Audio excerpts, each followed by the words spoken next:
Estar aquí presentes en este segundo día, de este segundo encuentro de las geografías indígenas. En este espacio nos vamos a encontrar compartiendo 4 trabajos que nos vamos a dar la metodología siguiente de participación y organización.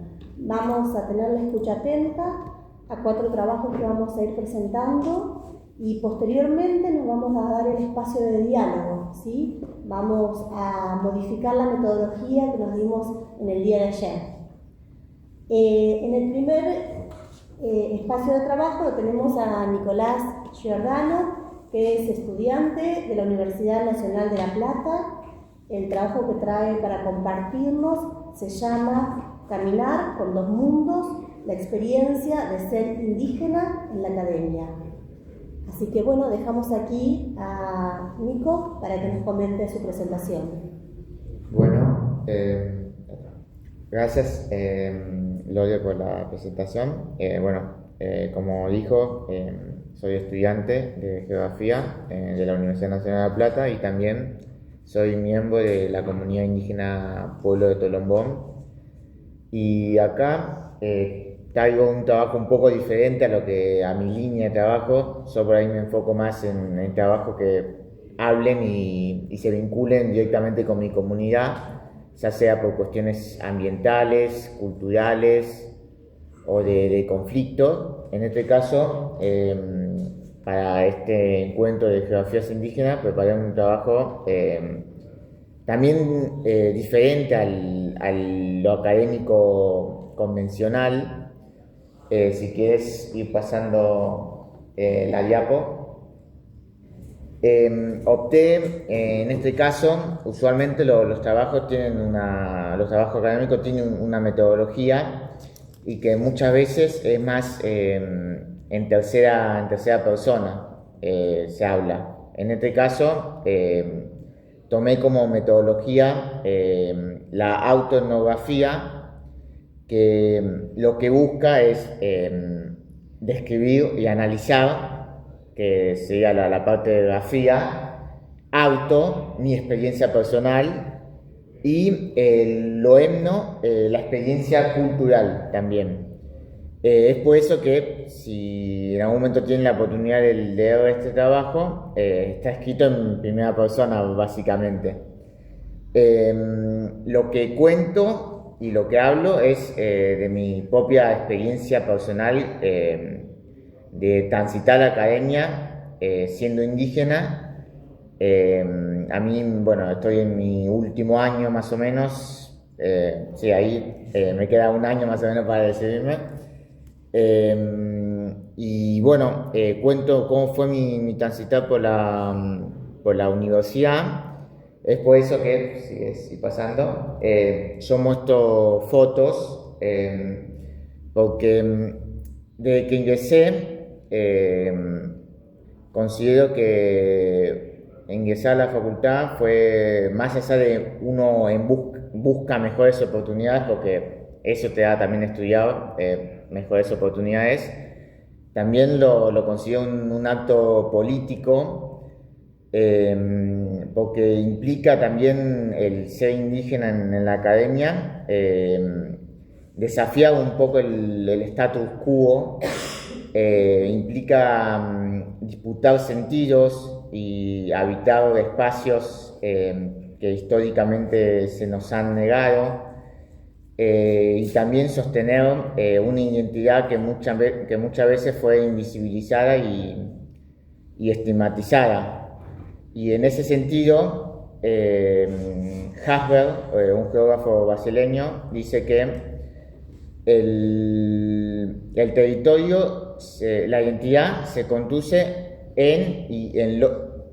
con y en los territorios, pero también configuran los territorios en los que uno se desenvuelve. ¿Qué quiero decir con esto? Que mi identidad la voy llevando.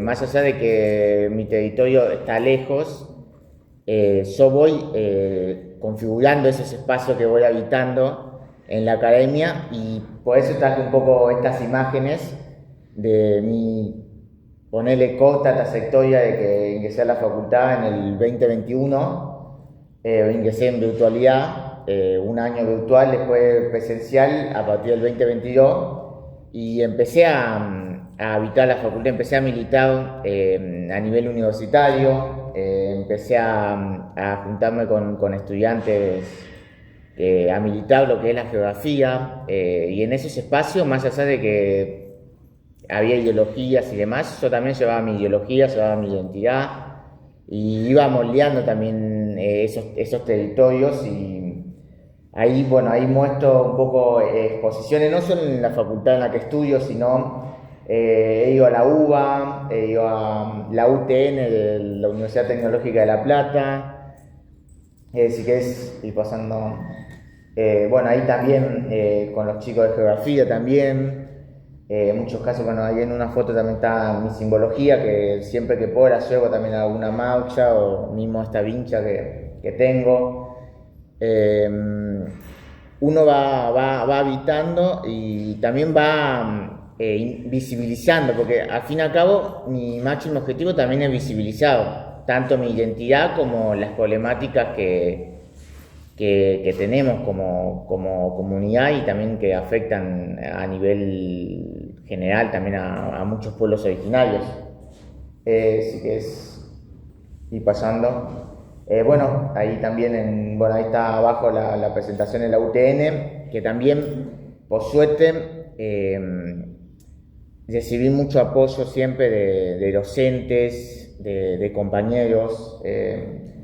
Eso fue muy importante para mí y en la presentación de la UTN fue un capítulo del libro que escribí y que la profesora me habló y me dio la libertad y la oportunidad de escribir en ese capítulo sobre mi comunidad. Y cuando se dio la presentación de la UTN, bueno, yo presenté junto a otros compañeros que también tuvieron la oportunidad de escribir un capítulo y las profes de estar ahí en la UTN presentando el libro. Y bueno, ahí también en marchas universitarias, bueno, ahí está en el tren Yoca, justamente, que va de La Plata a Constitución, ahí marchando con el centro de estudiantes de mi facultad. Ahí después está también una foto donde estoy con una de las profesoras que me apoyó mucho y que fue justo su última clase que se jubiló. Y ahí, bueno, nos sacamos una foto también con la simbología. Si querés continuar. Más allá al principio por ahí no quería ser tan autoreferencial, pero bueno, siendo un trabajo autoetnográfico muchas opciones no tenía. Pero lo que busca este trabajo en sí es una reflexión también, porque como dije anteriormente, estos espacios históricamente se nos han negado, y lo digo por experiencias que me han contado, distintas dificultades que históricamente han enfrentado los pueblos originarios en relación a habitar un espacio hegemónico como lo es la universidad, ya sea dificultades socioeconómicas, no porque los pueblos, por ser pueblos originarios, somos pobres y vulnerables, pero sí que nos han empobrecido y nos han vulnerado.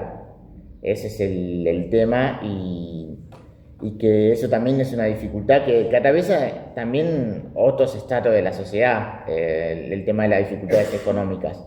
Pero también el ser indígena implica otras dificultades, como lo puede ser el desarraigo, tipo el tener que salir de los territorios.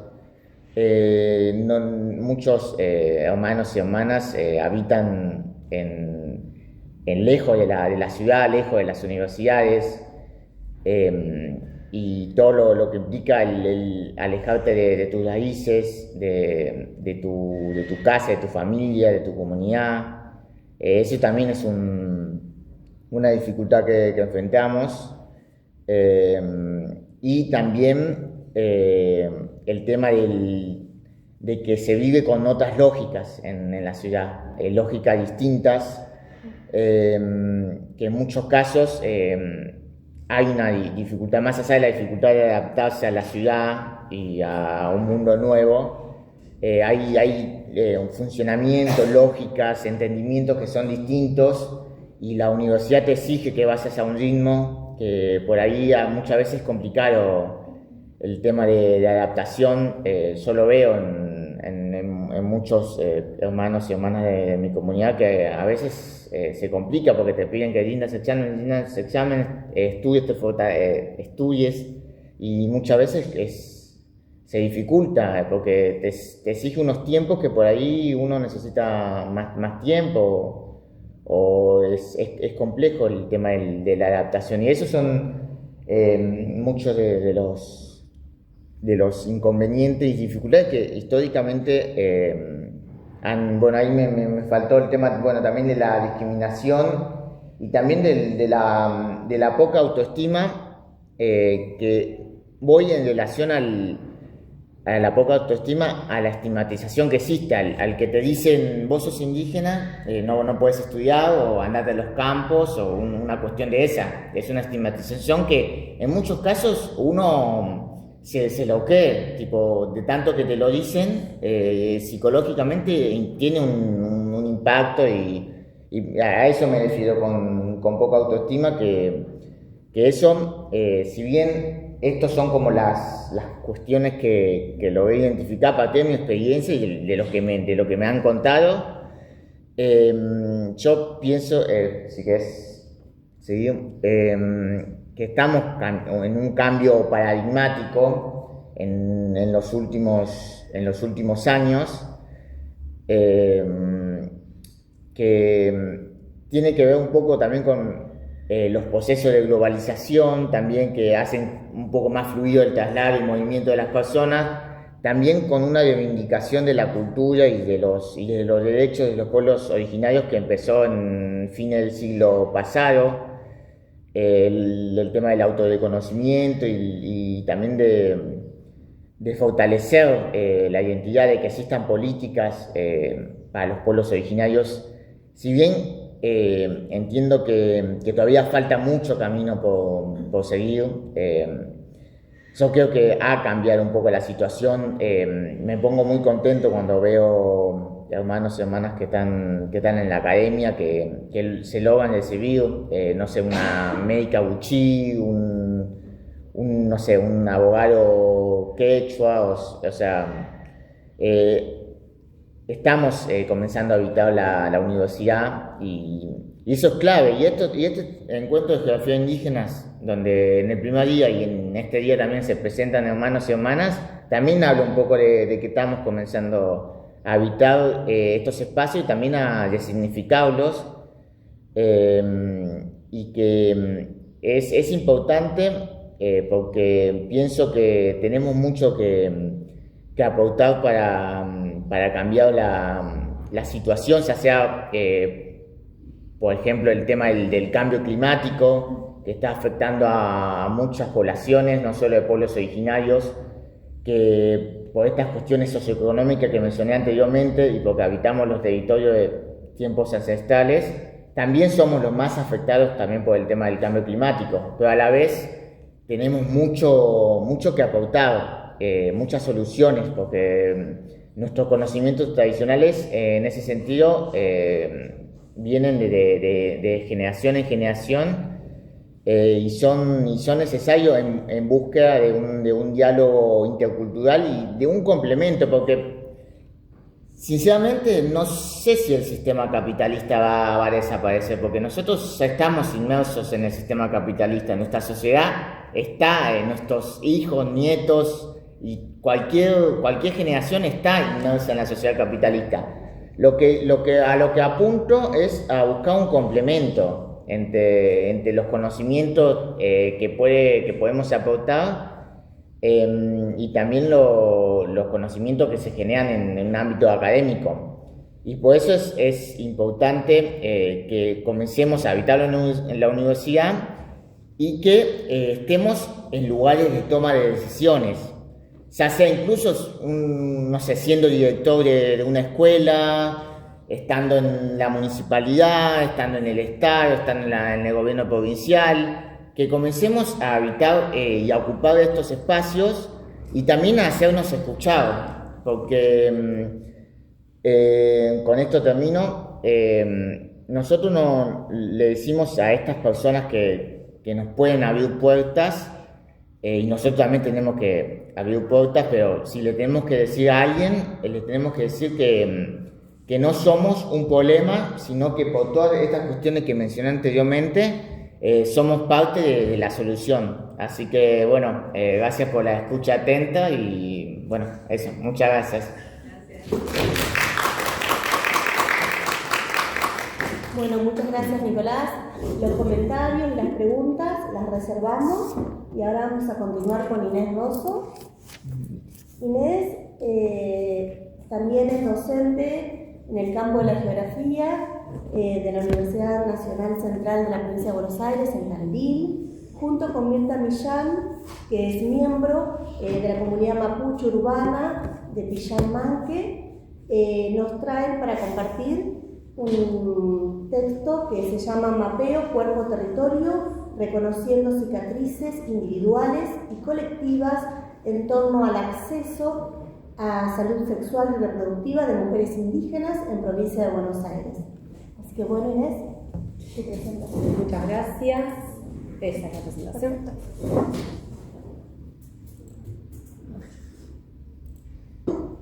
Ahí está. Este trabajo lo hicimos, como bien decía recién Lorena, junto a Mirta Millán. Ella, además de ser antropóloga, investigadora y docente de la Universidad Nacional de Madres de Abuelas de Plaza Mayor, es miembro de la comunidad mapuche urbana Pillanmanque de la ciudad de La Barría. Yo vivo en el centro de la provincia de Buenos Aires, en Tandil. Ella ahora está viviendo en Buenos Aires porque está haciendo su doctorado allá, pero vive en La Barría, su familia y su comunidad está allí.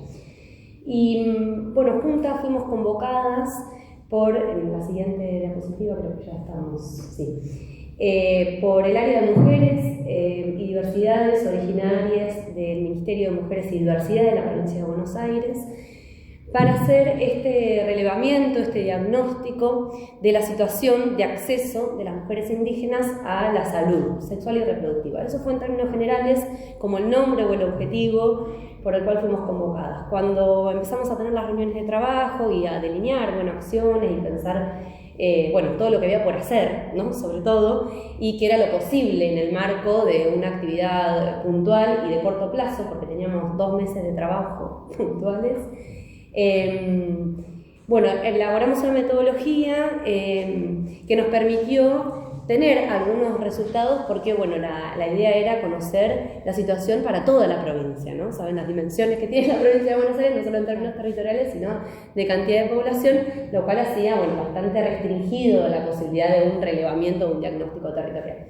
Entonces, en función de este objetivo, planteamos una metodología que incluía como 2 grandes momentos, ¿no? Una primera instancia que tenía que ver con recuperar lo existente, sobre todo en base a datos censales que habían sido en ese momento, esto lo hicimos a fines del año pasado y inicios de este. Habían sido recientemente publicados los datos del último censo, así que el primer objetivo fue trabajar con esa base de datos y ver qué era lo que había ahí que nos permitía tener una primera indagación. Y contamos también con la información permanente que recaba el Consejo Provincial de Asuntos Indígenas de la Provincia de Buenos Aires, el CEPAR.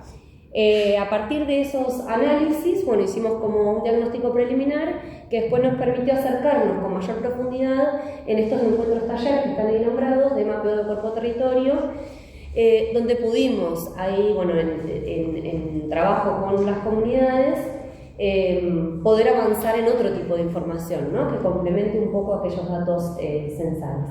Y eso también fue complementado porque no pudimos llegar a todos los lugares que en un primer momento nos planteamos llegar de manera estratégica y por algunos criterios que definimos. Elaboramos unas entrevistas semiestructuradas que las hicimos de manera virtual para poder tener, recuperar alguna información de aquellos lugares a los que no habíamos podido llegar.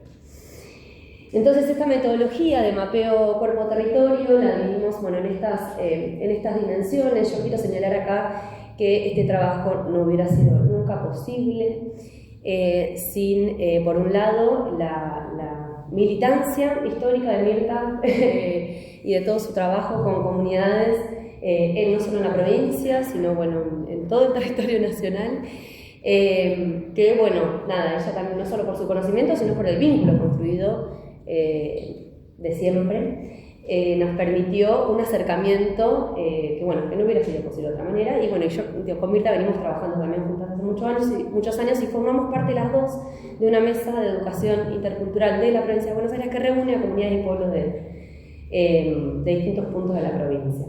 Entonces, bueno, todo ese trabajo, ¿no? Digo, estas cosas no pueden hacerse de un día para el otro, ¿no? No es que te llaman, lo haces y funciona, sino que, bueno, son posibles por estas trayectorias, ¿no? Y dan cuenta de otro tipo de recorridos y de vínculos y de diagnósticos acumulados de lo que está sucediendo en territorio, ¿no?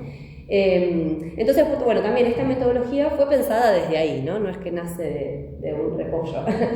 Y ahí, bueno, nos planteamos en base a estos ejes que nos decían, por un lado, el ministerio que les interesaba indagar, también empezamos a pensar, bueno, qué es lo que les interesa a las comunidades, ¿no? En relación a esta temática, qué es lo que es importante para pensar la política pública, que era ese como el objetivo final, ¿no? Construir información que oriente la construcción de política pública. Entonces, bueno, ¿qué tipo de información vamos a dar, ¿no?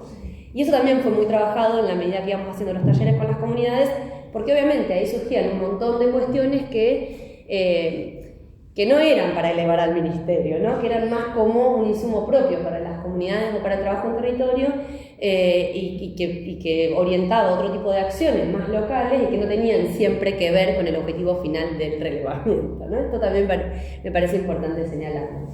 Bueno, ahí entonces el mapeo incluyó como una metodología en colores, como para orientar un poco y que sean también los resultados que construyamos comparables entre ellos y que se pueda sistematizar algo. Ese grafiquito un poco intenta sintetizar las dimensiones de análisis. Pensamos en las preguntas las íbamos orientando en base a estas 4 dimensiones en términos de trayectorias, digamos, de vida, la infancia, la adolescencia, la adultez y la adultez mayor.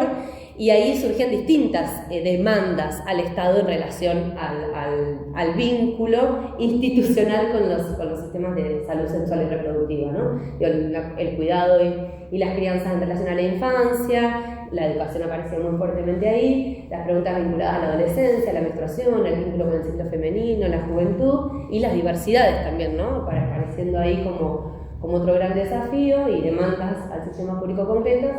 La adultez, y ahí fuertemente la maternidad, o la no maternidad, ¿no? Deseada, no deseada, el cuidado y demás, y la adultez mayor con el tema de la menopausia, que también empezó a aparecer mucho y una necesidad muy grande de hablar de eso, ¿no? Y de cómo las comunidades de distinta manera abordan ese momento de la vida también, ¿no? Y aparecía incluso, ya estoy hablando un poco de las conclusiones, pero bueno, aparecía incluso también cuestionado fuertemente el término menopausia, ¿no? Como algo de que se es menos, cuando en realidad para las comunidades es el momento de mayor plenitud, ¿no? Y de sabiduría y bueno, la valoración que se tiene respecto a esa franja etaria distinta por ahí a la visión occidental.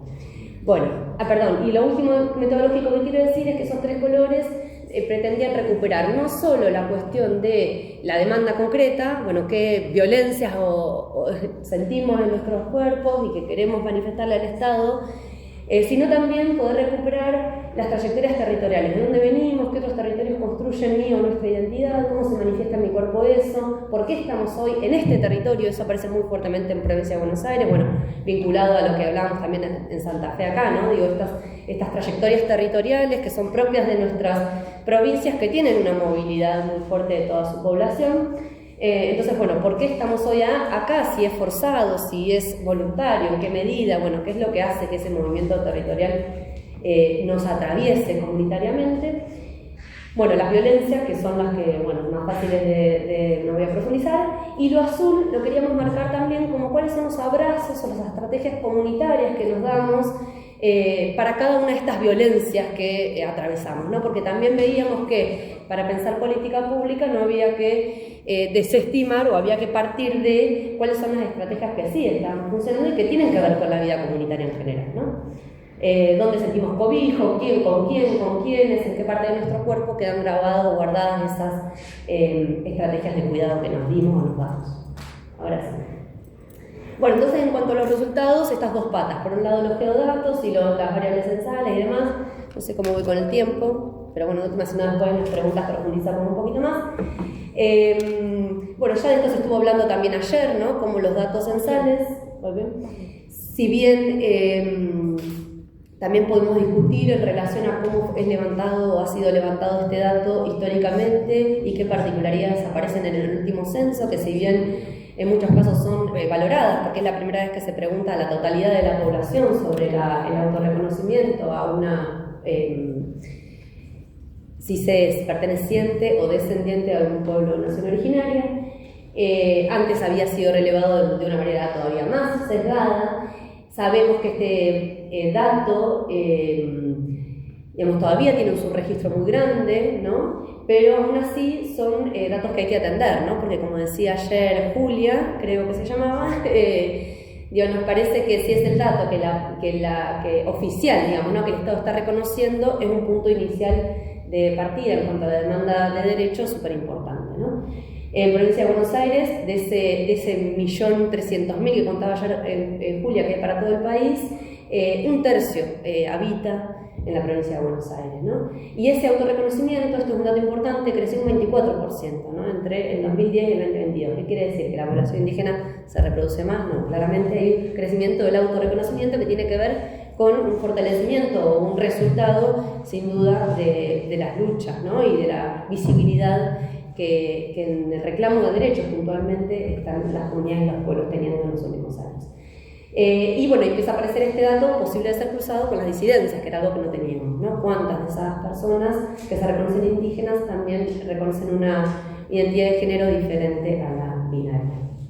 Y entonces ahí, siguiente, pudimos empezar a pensar, bueno, primero, ¿dónde están esas personas, ¿no? Ese numerito de 370 y pico mil. ¿Cuál es la distribución espacial? Una pregunta que desde la geografía nos hacemos mucho, ¿no? El por qué, el dónde.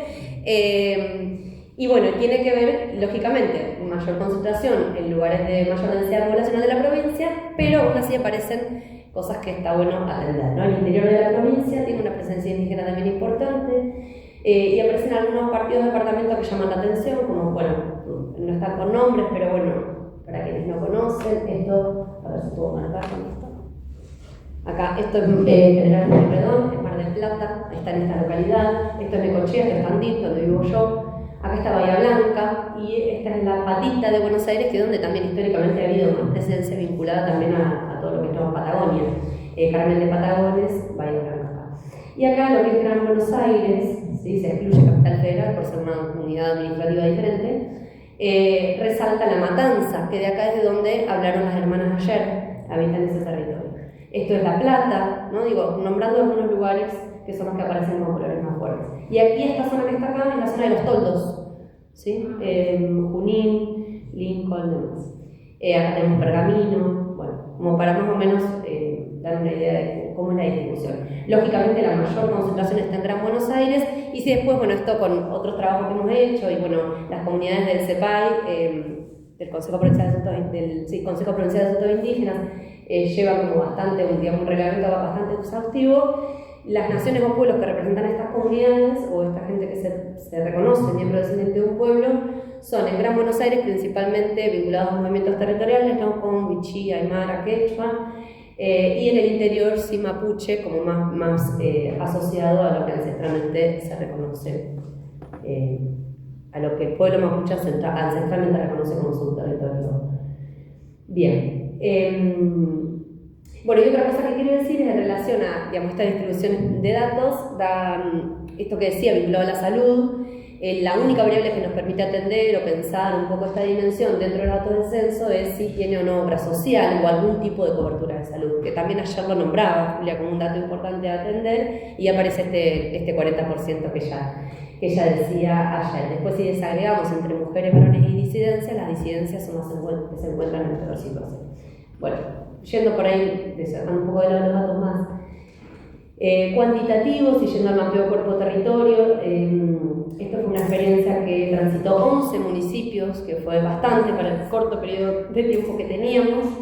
Hicimos talleres de este tipo, que están acá señalados, y obtuvimos, o construimos, mejor dicho, cartografías de este tipo. Acá hay, bueno, en 4 tenemos varias más de estas. Pero la idea era poder, en estos 3 mismos colores, que en los distintos talleres que fueron sucesivos, reconocer estas dimensiones, ¿no? Las trayectorias territoriales en verde, las violencias en rojo y las estrategias que nos damos en azul. Y ahí, bueno, íbamos para cada una de estas dimensiones haciendo preguntas orientadoras, ¿no? Como para poder ir pensando cómo se manifiesta en nuestro cuerpo esto que nos atraviesa, nos está pasando. Este tipo de metodologías, por eso le pusimos este nombre, reconociendo cicatrices individuales y colectivas, claramente dan cuenta de un poner a disposición, ¿no? y colectivizar cosas que nos pasan individualmente, pero que en realidad nos reconocemos como que a muchas nos pasa lo mismo, ¿no? Y ahí en estas instancias de taller lo que siempre valoramos es, más allá del relevamiento, el dato final, los resultados que obtuvimos, que ahora igualmente voy a decir algo, es lo que sucede en el proceso, ¿no? ¿Y por qué decidimos esta metodología? Porque justamente una de las cuestiones que nos planteamos fue como, bueno, cómo esto que nos están pidiendo puede acompañar a fortalecer lo que viene sucediendo, ¿no? En territorio. Entonces, habilitar al encuentro y la posibilidad de diálogo, que la excusa era hablar sobre la educación sexual, reproductiva y no reproductiva, en realidad habilitó a lo que las comunidades necesitaban hablar en ese momento, ¿no? Y eso fue valorado muy positivamente por todos los grupos con los que estuvimos trabajando. Y ahí, bueno, nombramos algunos de los pueblos de quienes participaron: Mapuche, Conque, Quechua Aymara, Guaraní y comunidades migrantes de Nueva Bolivia. En el taller de Tres Arroyos fue súper interesante porque estuvimos trabajando, bueno, con mujeres trabajadoras de la tierra, mayoritariamente eran migrantes del norte de Bolivia, y bueno, y ahí empiezan a aparecer como otras cuestiones, ¿no? Más vinculadas, bueno, al sufrimiento en relación a la migración forzosa, ¿no? Y a la discriminación en estos territorios. Siguiente, así. Vamos a ver, ya estoy. Algunos hallazgos preliminares, bueno, esta necesidad de espacios de diálogo y escucha, construidas por parte del Estado, ¿no? Eso también era algo, obviamente nos presentábamos de este lugar, si bien nos conocían siempre en términos individuales, bueno, la idea siempre es saber, bueno, ir con transparencia, ¿no? ¿A qué vamos, por qué y qué hacemos con esos resultados? Esto también sí que después lo charlamos un ratito. Pero bueno, esto parecía fuertemente, ¿no? Bueno, es la primera vez que desde alguna instancia gubernamental nos convocan a charlar sobre lo que nos pasa. Eso apareció en todos los talleres. Ausencia de una perspectiva intercultural en las políticas públicas en general, ¿no? Ahí como que la excusa empezaba siempre hablándose de la salud, pero terminaba siendo atravesada por todas las políticas públicas. Racismo y discriminación, mucha preocupación por las niñeces, esto que también salía ayer, de la necesidad de una educación intercultural. Lo bilingüe en provincias con tanta diversidad de lenguas es más complejo de pensarlo en términos de no porque no hay que abordar los idiomas o lenguajes originarios, pero sí una educación intercultural transversal. En provincia de Buenos Aires está la normativa de la modalidad, como a nivel nacional, se replica en provincia de Buenos Aires, pero no existe ninguna escuela que haya sido declarada bajo esta modalidad, a pesar de reconocerse matrícula indígena. Bueno, lo vimos, es la provincia que mayor población indígena tiene que se reconoce, pero en las escuelas, los directivos, por cómo está hecho el relevamiento de esa matrícula indígena, siempre declaran que no tienen matrícula indígena y por eso no se ha logrado la constitución de estas escuelas, ¿no? Más allá de que debería ser una perspectiva transversal, independientemente de la modalidad de la escuela. Propagación de enfermedades de transmisión sexual. Bueno, hay mucha preocupación en relación a adolescencia vinculado a menstruación, a ciclos femeninos, a primeras relaciones sexuales. Bueno, eso surgía como con muchísima demanda. Sobre todo, bueno, los talleres en La Plata, por ejemplo, tuvimos la posibilidad de hacer un taller con todas jóvenes, mujeres, adolescentes y jóvenes, y bueno, y eso es súper impactante, como obviamente las cartografías resultantes son bien distintas en función del grupo poblacional con el que se trabaja. Y bueno, y algunas recomendaciones que surgían para la construcción de política pública son estas: creación de foros permanentes de diálogo para mujeres y disidencias originarias, respetando particularidades culturales e identitarias, incluir participación activa de mujeres y disidencias originarias en el diseño e implementación de políticas, bueno, campañas, capacitaciones, diseño de planes de intervención preventiva. Una de las cosas que salía también, sobre todo en la siguiente, campaña de educación sexual integral, es reconocer la existencia de leyes que acompañan o que deberían estar presentes, como la que recién nombramos de educación intercultural, también de educación sexual integral y demás, o incluso la interrupción voluntaria del embarazo, que no llega a las comunidades como debería llegar, o en los idiomas, ¿no? No voy a decir traducidos, sino interpretados a lenguas, ¿no? Originarias, para que se pueda contar con que existe ese derecho, ¿no? Entonces muchas de las cosas que aparecían en realidad estaban vinculadas a legislaciones existentes. Entonces, bueno, ahí claramente hay una ruptura entre una política que existe pero que no llega. Y generar redes de acompañamiento con énfasis en apoyo emocional, económico y legal. Bueno, hay muchísimo más para decir de todo este proceso, de lo que fue. Lo que sí quiero decir para cerrar es que en julio, antes del deceso, hicimos un encuentro en La Plata. La Plata es la capital provincial, entonces ahí está la sede del ministerio. Y bueno, como vimos en el mapa, hay mucha concentración también de población indígena.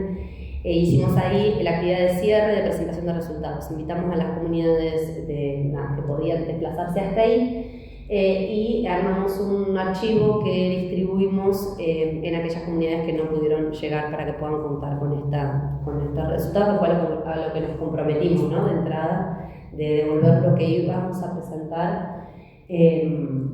Bueno, y eso se hizo, pero también quedó como pendiente la idea de poder seguir avanzando con estas metodologías independientemente del relevamiento que ya terminó, ¿no? Como, bueno, poder pensar como una manera de seguir tejiendo y construyendo estas redes que son tan necesarias independientemente de lo que haga o no la política pública con estos datos que relevamos.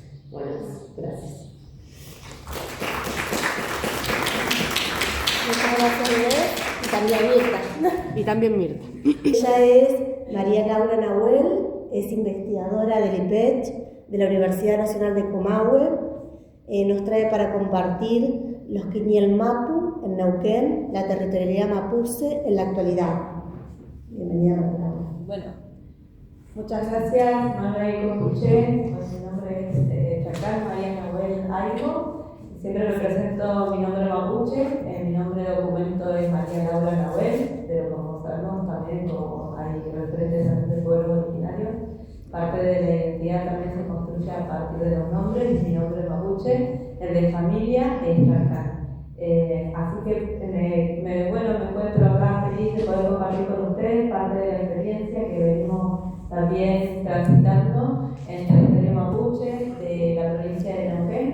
Y para ello les presento, Neuquén, como estamos acá en Santa Fe, Neuquén es una provincia más conocida hoy por todo el boom de vaca muerta y toda la producción que se genera a través de la matriz energética, monoproductiva, ¿sí? De hidrocarburos, extracción de fracking y demás, y también la visibilización ante esta situación de los conflictos territoriales. Puntualmente también la represión en estos días, en estas últimas semanas, no quiero dejar de mencionar eso, porque también tiene que ver con nuestra historia, con el ataque también, no solamente a comunidades, a 4 comunidades que estuvieron reclamando por su personalidad jurídica, sino también a todos los derechos que tienen los pueblos originarios en Argentina, ¿sí? Hoy alrededor de 50 pueblos originarios, más de 50 lenguas, vivas, que también buscamos también reivindicar y defender a través de esto que nosotros presentamos. Por eso hablar de Quiñel Mapu también implica hablar de un concepto mapuche, de conceptos que han sido construidos también por los pueblos, desde el pueblo mapuche en Neuquén, un pueblo organizado, movilizado, y también en esta imagen que ustedes están viendo el Pehuen, porque yo vengo de Neuquén, pero no de la capital, vengo del territorio pehuenche, donde la identidad ahí a nuestra chea, a nuestra gente se la da este árbol milenario que ven en esa imagen, el territorio del paisaje de lagos, montañas, generalmente el Pehuen o Araucaria, muchos lo conocen así, que parecía a la Araucaria paranense, también que acá se ve un poquito que es más alargada, suele aparecer en las imágenes imágenes de los dinosaurios cuando muestran así, ¿vieron? Porque es un árbol milenario, es el más antiguo del mundo y está concentrado en la cordillera de los Andes, concretamente bosque andino patagónico, que está en nuestra zona, territorio pehuenche. Entonces, yo soy gente del Pehuenche, o sea, eso significa pehuenche. ¿Por qué esta propuesta, esta presentación? Desde mi lugar, mi formación de base es que soy profesora en geografía, desde allí viene todo lo demás, soy mujer mapuche y siempre pensamos en cómo aportar también a las construcciones, no solamente desde una mirada política, militante, participativa, en el campo de lucha propiamente dicho o en nuestras comunidades, sino también cómo incidir políticamente. Hace ratito Inés hablaba mucho de esto de cómo incidimos en la política pública y desde allí también a nosotros nos moviliza a la hora también de pensar y replantearnos categorías conceptuales desde nuestro mapuche quimuno, desde nuestros conocimientos ancestrales, es decir, cómo hacemos también para visibilizar y poder incidir con esos conceptos, con esas categorías que nosotros vamos retomando de nuestros antepasados. No es una creación nuestra propiamente de estos tiempos, sino que también vamos tomando conceptos de nuestros ancestros y también les vamos dando otros fundamentos en el presente, porque también de eso se trata, ¿no? Somos pueblos vivos que mantenemos cultura y la transmisión, la memoria oral, por suerte está vigente y plena en muchos de nuestros territorios. Estamos hablando de Mapuzugún y ahí pienso en esto de cómo incidimos, no solamente en el campo político de acción, en salud, en educación, ¿sí? Pensamos siempre que la educación es fundamental en nuestro rol como docentes, como profesoras, profesores. Cuando participamos o decimos, bueno, ¿cómo hacemos para que la educación intercultural bilingüe, que es una modalidad, que ayer también otros grupos que pasaban hablaban de que es un derecho que está desde la reforma del 94, que algunas provincias de Argentina la han implementado y han bajado los recursos suficientes para poder aplicarlo? Siempre falta, pero hay provincias que han podido implementar la modalidad. En el caso de Neuquén es una provincia que si bien ha tenido muchos logros por las luchas populares, muy reconocida en su tiempo por ser la capital de los derechos humanos y por las grandes luchas, inclusive docentes, tristemente hoy es una provincia que no aplica esa modalidad.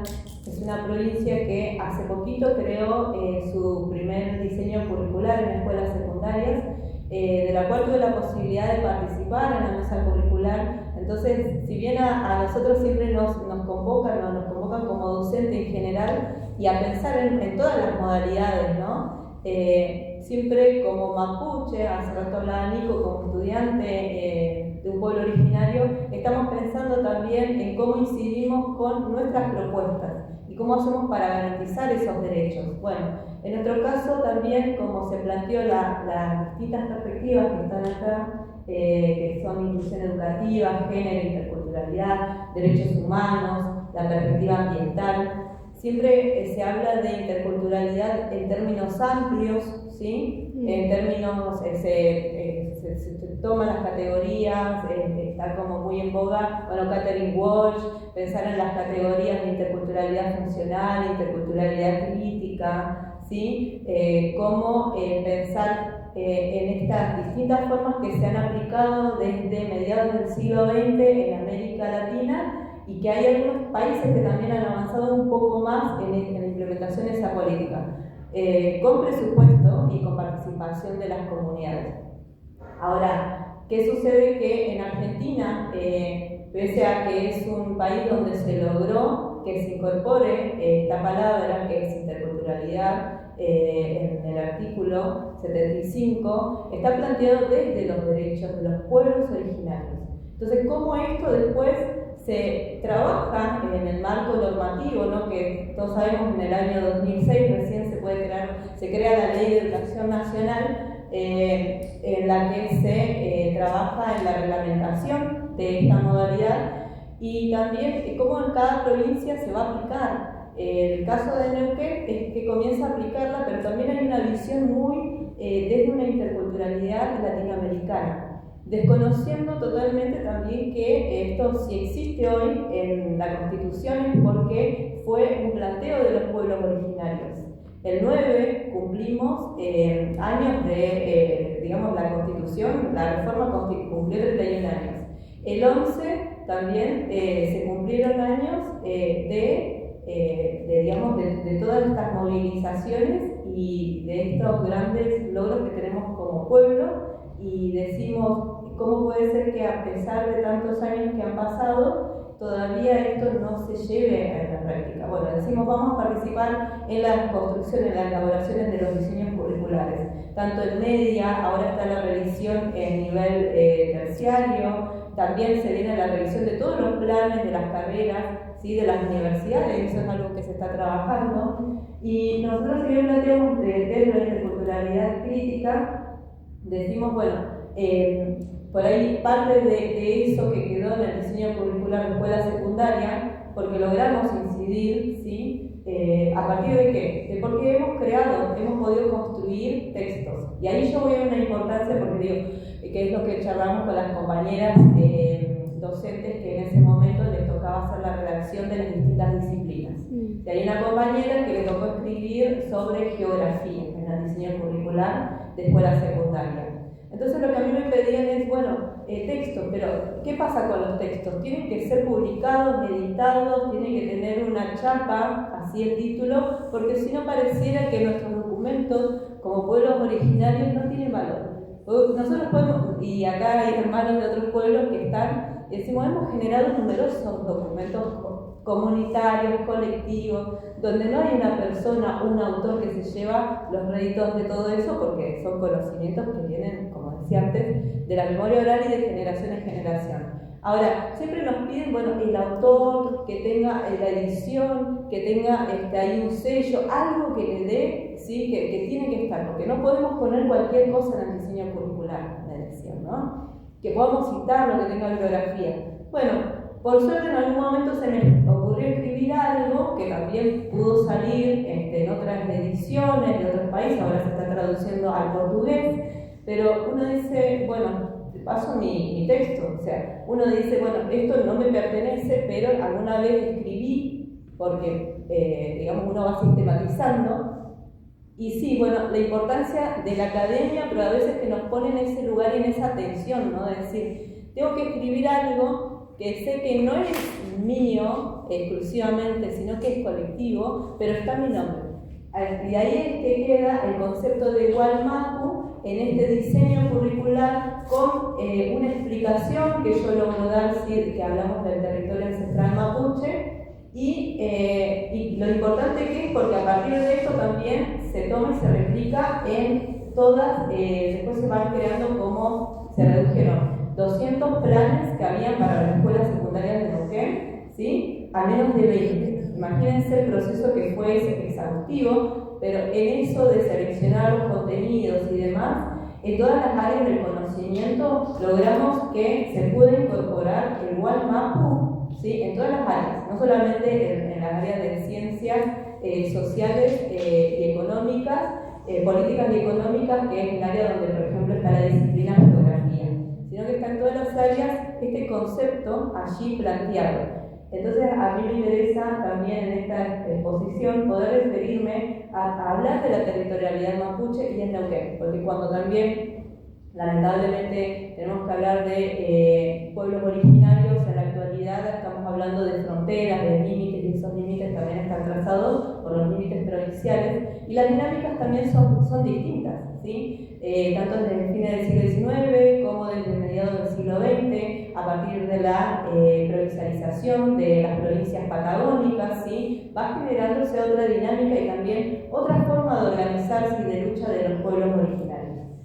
En esta metodología que yo planteo de trabajo, porque salieron muchos trabajos a partir de esto es apenas una síntesis, lo que uno siempre está planteando es, bueno, las técnicas de metodología cualitativa, lo que son las memorias orales, lo que son los trabajos de campo, lo que es el trabajo áulico y extraáulico, porque también hay en ese ida y vuelta que tenemos con nuestros estudiantes, de compartir conocimientos, también que ellos también van diciendo, bueno, mi abuela, mi y van también ellos preguntando, nos van ayudando a nosotros a poder ir construyendo también, porque la idea es, cuando trabajamos en los distintos niveles, pero particularmente en el nivel secundario, pensar en qué didáctica, de qué manera pedagógica también podemos lograr a veces trabajar conceptos que son muy abstractos, muy difíciles, que por ahí están también planteados en el diseño curricular, mucha teoría. Bueno, ¿cómo hacemos para que eso pueda quedar algo de tanta explicación a veces que hay, ¿no?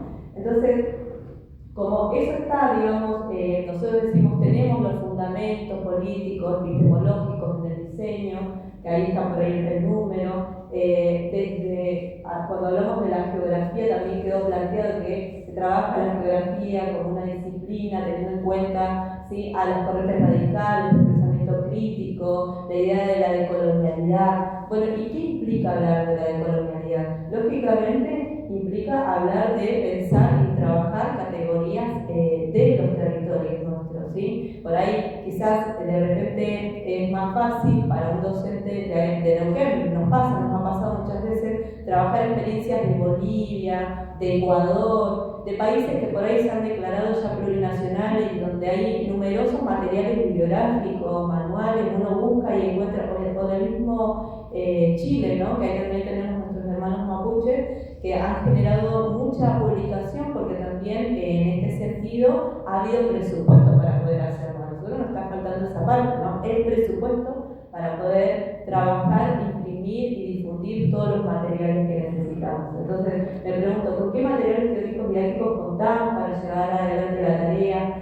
¿Qué implica aplicar el diseño curricular en las escuelas secundarias? ¿Cómo haremos las geógrafos para abordar los ejes temáticos, ¿sí?, planteados en los modos disciplinares como conocimientos y saberes a desarrollar o a construir? Y con un panorama más claro de repente del para qué, porque igual está planteado mucho el para qué, es decir, pensamos desde qué y cómo se incorporarán esos conocimientos y saberes a las nuevas geografías, porque no todo.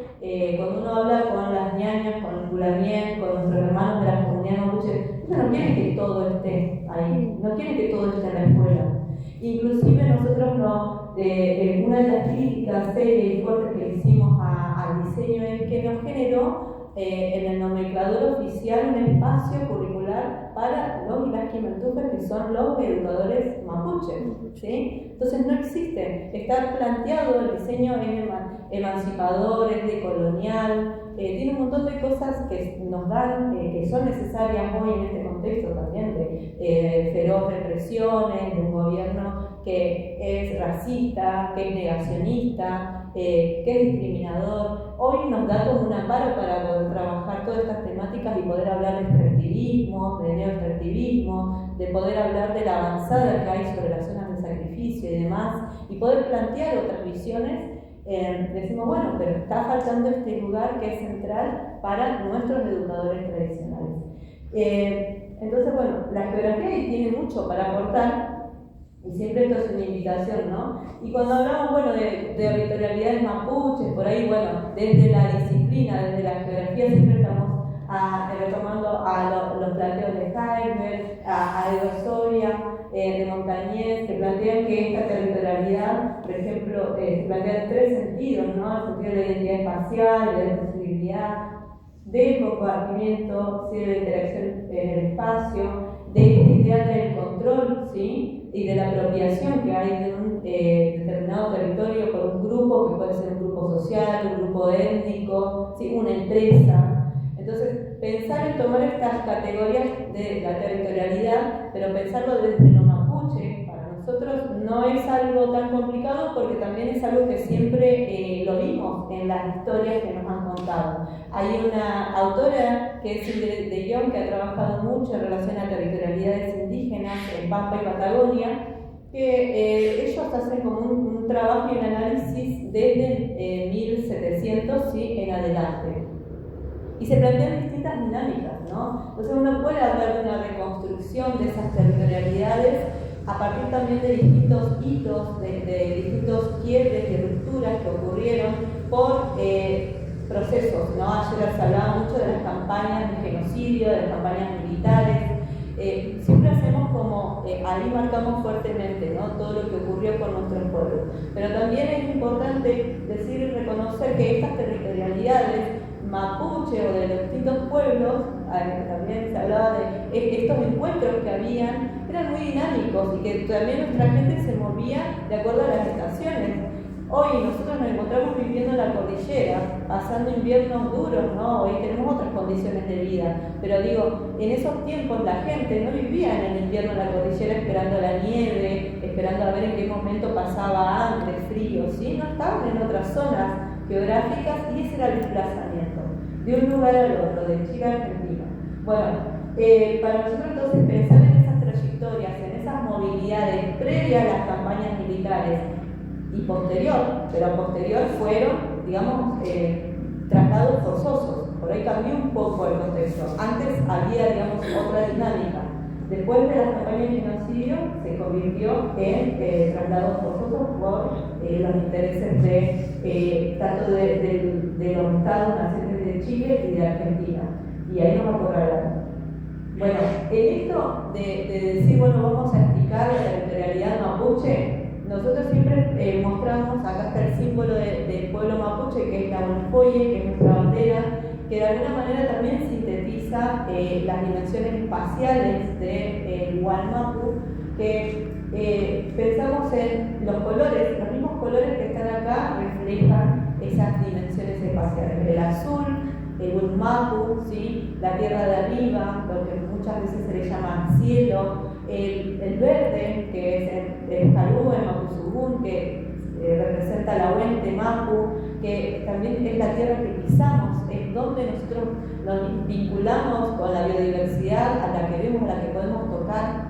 Y la Minche Mapu, que está en rojo, que lo que representa viene a ser como las dimensiones que están por lo que hoy se conoce como subsuelo. ¿Sí? Por eso también se habla mucho de la valoración y el respeto a esos elementos que hay debajo de la tierra, a esa fuerza, a esos mien, a esos espíritus, que, ¿por qué también decimos, bueno, hay una idea de decir no se saca lo que está debajo, como por ejemplo los minerales, el petróleo? No es una idea simplificadora en el contexto actual de decir, bueno, nos van a destrozar solamente porque van a socavar ahí y nos van a dejar un hueco, ¿no? Como está pasando en Sausal Bonito, en el territorio donde está a pleno la explotación de la vaca muerta, sino porque hay una concepción, una cosmovisión vinculada a ello. Y esta bandera representa un poco esas dimensiones, con los astros, los puntos cardinales, ¿sí? Acá está un poco la teoría, pero acá está también reflejado de otra manera, que también fue una creación propia de nuestro pueblo, presentada en 1992, frente al mundo para poder tener y decir estamos vivos, estamos vigentes, estamos presentes. Bueno, en este diseño está planteado esa teoría. Este es un mapa que está en un libro que acá Lorena bien conoce, que es El pueblo mapuche, una nación, en el que pude colaborar aportando, no dibujando yo el mapa, porque lo que yo le decía al compañero Silvio, le digo, para nosotros genera mucha tensión delimitar el Gualmapu, porque además cuando hablamos de Gualmapu no estamos hablando nada más de lo que se ve, estamos hablando de lo que no se ve, de estas dimensiones que no podemos tocar, de estos mientes, de este espíritu. Pero bueno, si hablamos de lo que hoy se constituye como mapa, la necesidad de trazarlo, bueno, qué provincias tocaría, qué países toca, bueno, aproximadamente es esto. Y es un mapa, que es lo que está marcado ahí en naranja, que ahí distingue con el Mapu y el Mapu, que se ve claramente también ahí entra la provincia de Santa Fe, parte del sur de la provincia de Santa Fe. Ayer se mencionó al pueblo mapuche como uno de los pueblos originarios de esta provincia. Tuve la posibilidad de conocer hermanos y hermanas de Rosario también, que están organizados ahí como comunidades, pero estamos hablando de provincia de Buenos Aires, sur de Santa Fe, sur de Córdoba, Mendoza, San Luis, Neuquén, Río Negro, Chubut, Santa Cruz. Hasta el norte de Santa Cruz hay comunidades mapuches de Huelcho organizadas hoy en el presente. Entonces, decir pueblo mapuche en la actualidad en la Argentina implica señalar a todas estas provincias. Y del lado de Urumapu, del lado de Chile, ¿sí? Nosotros siempre tuvimos esa discusión de si tomamos el límite que se fijó en el Parlamento de Quillín, decimos, bueno, va a ser el límite, los tratados de paz que se fijó en algún momento, el Biobío, no, hasta Santiago, hay la misma toponimia, cuando vos vas a las zonas de Valparaíso, te encontrás con distintos cerros. Hace poquito estuve en Santiago de Chile, está el Cerro Huelén, o sea, los mismos nombres de Mapuzungún te están hablando de una toponimia mapuche, nosotros lo entendemos, sabemos qué significa. Es como ayer mencionaban Melingüe. Melingüe es una palabra Mapuzungún, Melingüe significa 4 lomas. Entonces, poder decir, entender el Mapuzungún y quienes lo entendemos somos, bueno, parte del pueblo. Pero también nosotros queremos compartir y socializar eso y decir, bueno, sí es importante aprender los idiomas para poder reconocer también a través de los distintos elementos de la naturaleza que están. Muchas veces se piensa, bueno, los cerros, los volcanes, ¿sí? Los ríos, los lagos. Bueno, nosotros tenemos mucha toponimia mapuche en nuestros territorios que hablan de esa preexistencia y también en los caminos antiguos que ayer se mencionó. En el ciclo superior, ya me queda poquito, lo que se plantea, por ejemplo, en el diseño curricular es la geopolítica. Y dentro de la geopolítica se plantean algunas ideas para trabajar en relación a los extractivismos, en relación a la resistencia, a las recuperaciones territoriales, como prácticas contrahegemónicas que reivindican los derechos ancestrales. Digo que esto esté hoy escrito en el diseño curricular no es menor. Y ahí es un aporte que también nosotros, como geógrafas, estemos atentos siempre a cuando se realizan diseños, sea a nivel secundario, sea en el nivel superior, para poder incorporar categorías que nos interesa trabajar. La zona de sacrificios en Argentina. Bueno, nos da lugar a poder nosotros decir, bueno, ahora, ¿con qué trabajamos? Porque nada de esto está en los manuales, ni tampoco provincias se encarga de poder generar esos materiales y repartirlos, o sea, y poder pensarnos también, bueno, en mi lugar como geógrafa mapuche, bueno, es decir, empezar a generar esos materiales para poder compartirlos con mis compañeros, compañeras, y de allí también poder ir marcando y haciendo historia de la creación de los consejos zonales. Entonces, de ahí viene Quiñel-Mapu. Quiñel-Mapu son los consejos zonales mapuches en Neuquén, que es una decisión del Parlamento de Confederación Mapuche del año 2000 de poder decir, bueno, nosotros creamos la Confederación en la década del 70 para organizarnos. Ahora, la forma de trabajar y de organizarnos para que nuestra gente pueda tener representaciones por zonas y que puedan haber también coordinadores zonales, es poder pensar en reformar el estatuto de la Confederación y proponer una creación nueva, política, de representaciones y con ello también de formas de vida y de propuestas, no solamente frente al Estado, sino también de forma de autogobierno. Cuando hablamos de libre determinación, cuando hablamos de pueblo-nación, cuando hablamos de gobierno, también pensar en cómo representamos esto en los mapas. Por eso, acá también uno va a decir, bueno, cuando tengo que yo mostrarle esto a alguien, crear nuestra propia cartografía, poder marcar cuáles son esos Quiñel-Mapu, ¿sí? Que fueron construidos, consensuados, ¿sí? Desde el 2000 en adelante, como en nuestra bandera. Decir Quiñel-Mapu Trabunco, ¿sí? Es un consejo zonal Trabunco, generalmente se le suele decir, que Mapuzungún es el encuentro de las aguas. Es decir, el Quiñel-Mapu, el Picunche, ¿sí? Que representa a numerosas comunidades del territorio Picunche. Picunche es gente del norte, de Neuquén, ¿sí? En este caso. Decir Pehuenche, ¿sí? Que es de donde yo vengo, del territorio del Pehuen, donde habitamos la gente del Pehuen. Huiliche, ¿sí? Son todas las comunidades que están organizadas en el Consejo Zonal Huiliche del sur, ¿sí? La gente del sur. La quenche significa gente de los lagos. Bueno, vamos viendo cómo también Quiñel-Mapu Ralinche Quimun, bueno, la gente del centro, cómo estos nombres de los Quiñel-Mapu también tienen que ver con una relación, con unas características que hacen al territorio, ¿sí?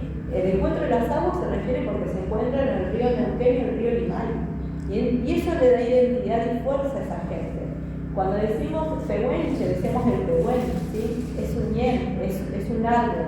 Cuando decimos huiliche, estamos hablando de un punto cardinal, que huili es sur. Y cuando decimos las queche, por ejemplo, estamos hablando de los lagos. Entonces, la gente que habita en zona de los lagos. Entonces, es importante pensar en la historia de las construcciones, de cómo nos reorganizamos, y cada digamos, Quiñel Mapu tiene su representación política, que son quienes también van a discutir o también a generar acuerdos con hoy el gobierno provincial, ¿sí? O los referentes del gobierno nacional. En esto de poder visibilizar también en un mapa que represente los Quiñel Mapu, también podemos pensar en distintas dimensiones. Por ejemplo, acá yo hice un mapa donde muestro parte de la trayectoria de mujeres mapuches. Y a mí me interesa pensar en las mujeres luchadoras de Neuquén. Entonces, dentro de cada consejo zonal, si yo quiero también mostrarle parte de la historia vigente a los estudiantes, a, digamos, quienes consideren importante también reivindicar a mujeres que han luchado, porque generalmente también las mujeres hemos quedado excluidas de esa visibilización. Digo, vamos a hablar de las autoridades, de los loncos, generalmente han sido varones. Hace 3 años logramos tener una primera coordinadora zonal, que es la coordinadora de la zonal Las Queche, mujer, porque todos los demás son varones. Entonces, eso es importante. Para nosotros es importante también la cartografía o pensar las territorialidades en ese sentido. Y hablar de las trayectorias, por ejemplo, acá está la Piancuse Lonco, también de las primeras mujeres Lonco en la provincia de Neuquén, Carmen Manqui, que habla también de cómo ellos lucharon por recuperar sus tierras, en lo que hoy es el Cucú. Bueno, esto si después lo querés seguir viendo, pero ahí está Elvira Maripe, también de la zona hoy de Campo Maripe, ahí acá la compañera que van a trabajar en relación a la lucha de las mujeres y también del área de Vaca Muerta. Tenemos distintas hermanas, bueno, la Piancuse Lucía, esto después se puede ampliar, se puede bajar, y también pensarlo desde la educación. Acá hay este mapa que por ejemplo al menos sirvió para poder proponer al Consejo Provincial de Educación, porque era importante la creación de cargos Quimantufe en la zona Las Queche, que hay había ni uno, en relación a los otros consejos zonales, y también para poder generar proyectos, ¿no? Entonces, esto de pensar también en la incidencia de lo que nosotros podemos aportar, visibilizando a partir de estos Quiñel Mapu, a través de estas cartografías, y generar no solamente ese conocimiento o esa incidencia, sino también poder pensar en la construcción y animarles a todos a que podamos seguir haciendo este camino que también la geografía nos ha posibilitado con las distintas herramientas que hemos tenido dentro de nuestra formación, poder aportar a la lucha de nuestro pueblo. Así que, entre hermanos, muchas gracias. Gracias.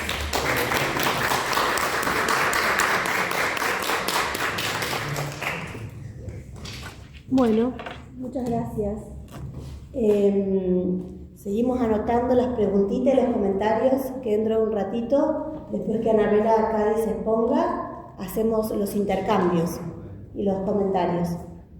Bueno, mientras tanto, les voy contando que Anabela es docente e investigadora del Departamento de Geografía de la Universidad también del Comahue, y lo que nos trae para compartir se titula Investigar la cuestión indígena en contextos territoriales adversos.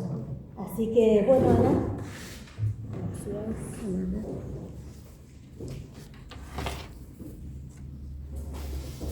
Bueno, ¿ahí se escucha? Sí.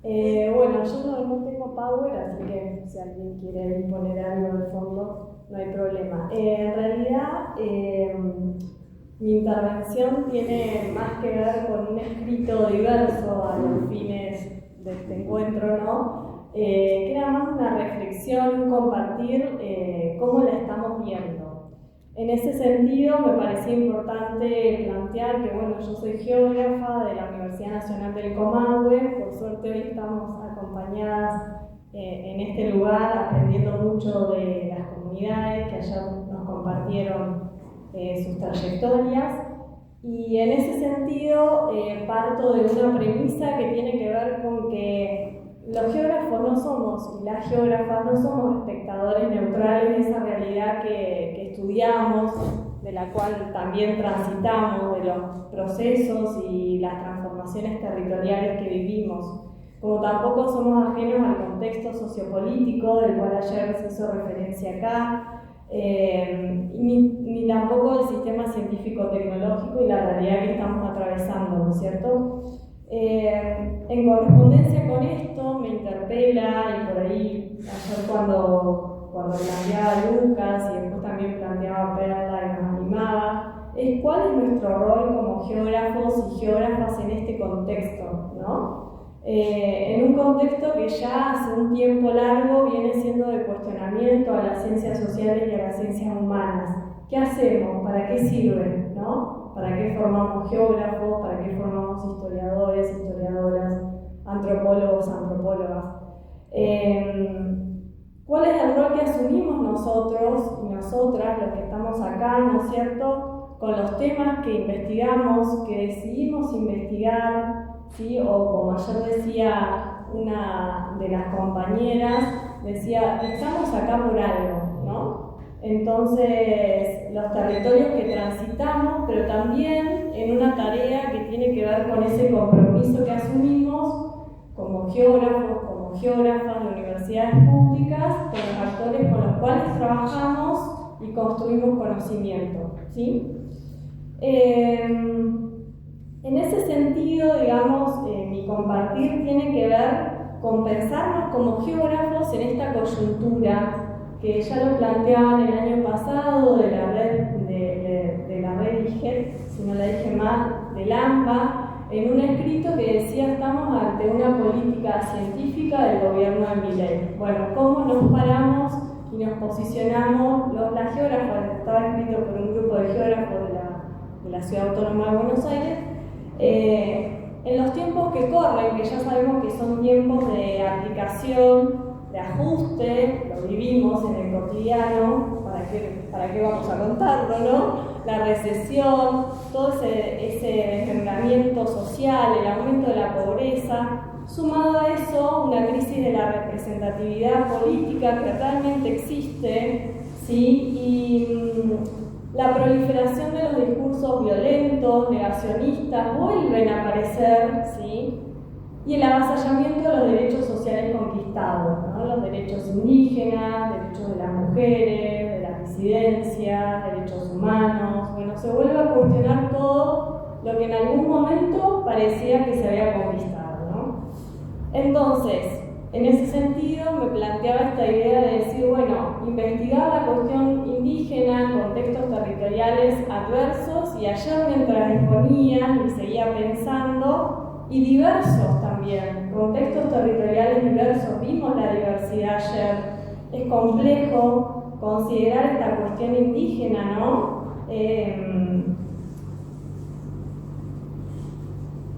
Bueno, y en ese sentido hacía como un reconto. ¿Qué pasó en esto? Porque llevamos 1 año y 8 meses de gobierno, parece que pasaron más, pero pasó ese tiempo solamente.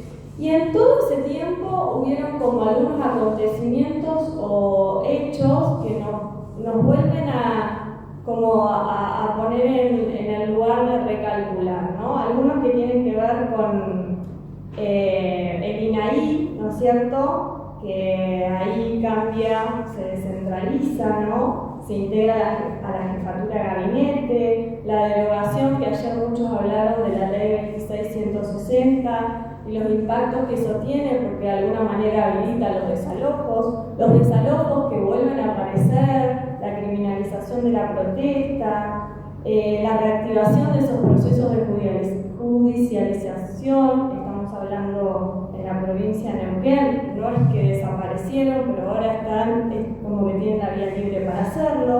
El aumento de los discursos violentos, el racismo y la discriminación hacia los pueblos indígenas, pero también hacia todos aquellos que hacemos o pensamos o tenemos la idea de hacer otro tipo de ciencia, otro tipo de geografía.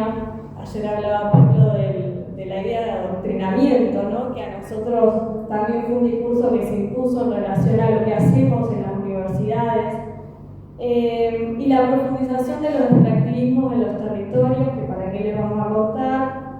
Trabajo en la Universidad Nacional del Comahue, vivo en Fisque-Menuco, en el Alto Valle, que también es una zona de sacrificio, ¿sí? Es una zona frutícola por excelencia, pero en la actualidad el fracking ha desmontado gran parte de las chacras, sobre todo en Allen. El corredor, yo vivo en Fisque-Menuco, que queda a 50 kilómetros, General Roca, para quien no sabe,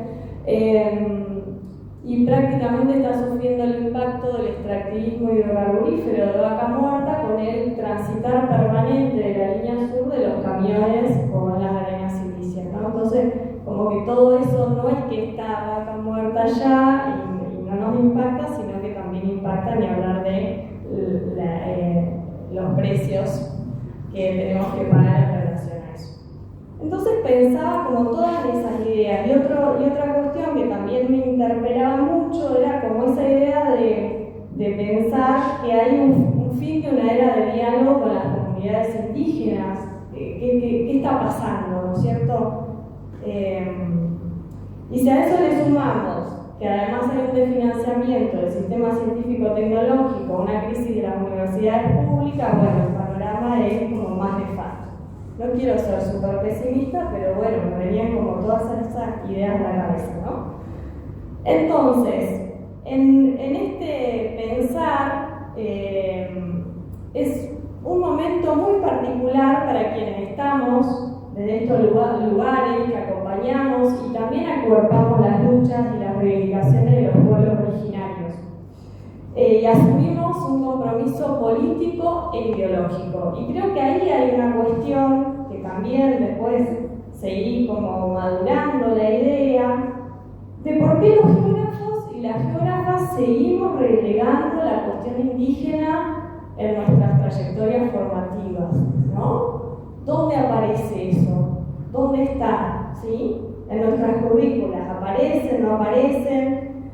Encuentro que tal vez una de las razones, ¿sí?, que lleva o que en algún punto nos pone ahí como en esa disyuntiva, no a todos, porque quienes estamos acá claramente tenemos un compromiso político e ideológico, trabajar la cuestión indígena, trabajar con pueblos y con comunidades, considerar la riqueza del trabajo de campo disciplinar, la capacidad de articular y escuchar otras voces, ¿no? Aprender, hoy lo planteaba Inés, lo plantea María, ¿no? La capacidad que tenemos los y las geógrafas de pensarnos con otras disciplinas, ¿sí?, de nutrirnos, pero en un diálogo de igualdad, implica que desde el inicio hay que posicionarse política e ideológicamente. Yo creo que ahí está una de las cuestiones por las cuales los y las geógrafas seguimos relegando la cuestión indígena, ¿sí? Es decir, pienso, por ahí lo podemos conversar en relación a lo que sigue después, que tal vez el problema, vamos a ponerlo así, está al interior de la disciplina, porque si nosotros pensamos cuántos geógrafos y geógrafas realmente están preparados y preparadas para decir, bueno, ¿de qué lado están? ¿Cómo se comprometen? ¿Sí? ¿Qué están dispuestos a hacer? ¿No? Entonces, en ese sentido va como mi reflexión, y no me quiero extender mucho más porque tampoco quería ser tan pesimista. Creo que tenemos una deuda histórica como sociedad, como universidad, como investigadores, investigadoras, pero también como geógrafos y geógrafos, ¿sí? Creo que nos tenemos que dar el lugar a pensar colectivamente las estrategias. Creo que tenemos que tomar y aprender de esas estrategias territoriales que permiten de alguna manera unir todas las luchas. Esto no es mío, es de la CONFE, de hace muy poquitos días, ¿no? Y que coloquen a la cuestión indígena como un tema prioritario en nuestras trayectorias formativas, ¿sí? En ese sentido, creo que el contexto que estamos atravesando nos enseña mucho de la crueldad, de la deshumanización, de la incertidumbre, pero creo que también quedó claro ayer que también nos enseña de esperanza, de lucha, de resistencia, de movilización, ¿sí? Tal como han demostrado los pueblos indígenas en cada uno de los puntos de la Argentina y tal como ha demostrado el pueblo mapuche contra la violencia y la represión que sufrió el 24 de julio de este año. Así que era eso, era un compartir también como para poder pensarnos en la academia en relación a qué está pasando con las y las geógrafas, y esto es un punto aparte, cuántos geógrafos y geógrafas hoy están sentados y sentadas acá. Entonces, como también invitarnos a una reflexión al interior de la disciplina. Gracias. Gracias.